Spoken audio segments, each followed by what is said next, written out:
Vikki Matsis. I'm 36 years old and I'm married to Lee Barbers, a jazz guitarist and former CFC professor. Next year we'll be celebrating our 10-year wedding anniversary. We have a 5.5-year-old boy named Rhodes and expecting a little girl to join our family later this month. I'm a first-generation immigrant to the U.S. My father came to this country when he was 13 from Greece. He's from the island of Rhodes, and my mother, Nyaya, from a mountain village called Bedista. I have an older brother named Pete and an older sister named Eleni. Since my father's a Greek Orthodox priest and we moved around the country a lot while I was growing up, I didn't really have a home base. I didn't know anyone in Charleston or any family here, but I loved the city and the College of Charleston, so I decided to move here to study.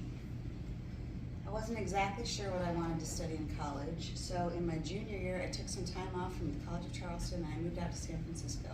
I attended the New College of California where I got certified in nonviolent communication, permaculture, and I studied organic agriculture. As much as I loved being out west and studying alternative subjects, I missed Charleston and I wanted to finish my Bachelor of Science in Psychology. I graduated in 2007 with honors and I minored in creative writing. And I've been here ever since. While studying at the College of Charleston, I met Dr. Faye Stoyer.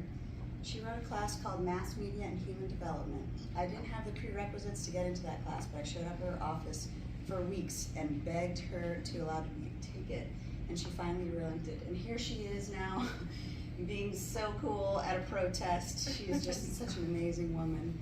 And that class that she taught changed my life. We became very good friends and she taught me everything I knew about media consolidations and the effect it has on our lives. She became my advisor and helped me with my senior thesis, which was the effects of media on social development, brain development, especially for children.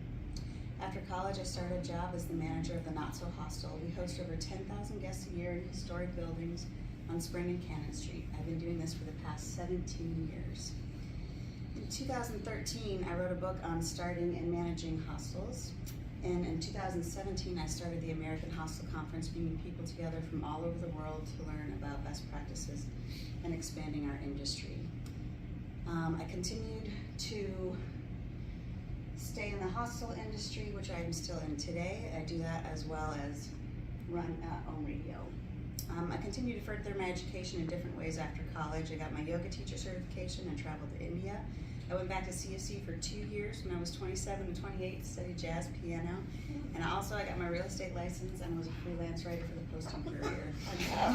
Throughout this time, Dr. Stoyer and I stayed in touch. After I graduated and she retired, we went to media reform conferences all over the country and learned about the effects of media consolidation on our democracy. And that's me, and that's her.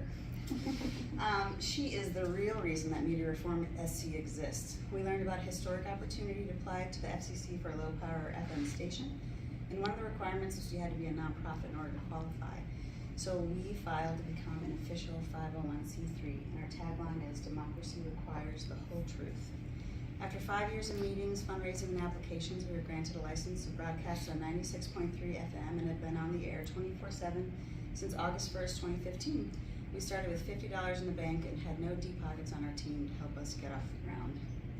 Our first studio was the top of Joseph Floyd Manor. We raised $10,000 on Indiegogo for our equipment and took each month as it came. We are mostly volunteer organization for the first few years. We made a lot of mistakes and had a lot of fun. Then we moved to workshop in a glass box where we were much more visible and able to use the space to put on free programs for the community. I was learning a lot through trial and error, and we were starting to grow each year. At this point, we still were in the red every year, but it seemed like Ohm Radio was here to stay. COVID-19 caused the workshop to close, so we had to find a new studio yet again for the third time in 7 years. We are now located at the refinery and have 2 full-time staff, an operating budget of $100K, and I serve as a part-time executive director. Due to COVID-19, for the first time in my adult life, I wasn't busy from sunrise to sunset. The hostel was essentially closed for almost 2 years, and during that time I had the chance to read, do research, and reflect on how I wanted to become a better leader and help the nonprofit organization I had helped to found grow. It was during that time I found the EMPA program at the College of Charleston. With a child, a job, a nonprofit to run, I knew I couldn't go back to school full-time. But this program made it seem possible so I could further my education and learn about the public sector in a way I had never experienced. I wanted to learn more about nonprofit leadership and how I could best help my organization grow, have a positive impact on my community, and learn more about how the government worked and the effects that it has in our lives. I realized putting this together, I had a lot of varied interests and studied many different things in order to find a path that feels right for me. And this quote has always resonated with me and explains why I do all the things I do. When I stand before God at the end of my life, I would hope that I would have not a single bit of talent left, and I could say, I used everything you gave me.